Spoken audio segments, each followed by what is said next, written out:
that we are realistic about where countries are. It's also important for us to say two things. Even as we push all buttons to make sure that we have green growth and industrialization and manufacturing, we must also be cognizant of where we are at the moment in terms of development relative to where others are, and how they got where they got using the wrong sources of fuel. And should we repeat the mistake without the rest of the world keeping their promise is the only option left.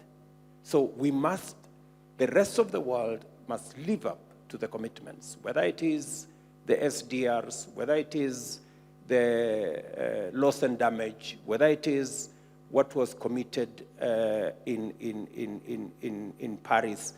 These are commitments that must be kept, number one. Number two, we must also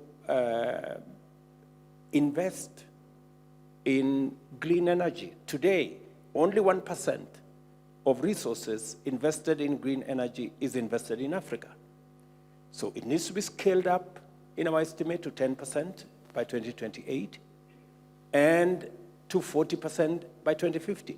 It is the only way we are going to decarbonize global growth.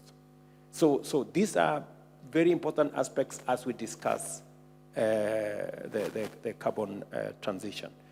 And to agree with my brother that migration is fueled heavily by effects of climate change. They cause instability, they cause conflict, they cause poverty, making people move from where they are. We need greater resilience. We need to fund. We need to make sure that countries have the resources to stabilize, to fund resilience. And that is why financing becomes a very big component of the conversation. And when we talk about financing, we're not talking just about loans, as my brother has said.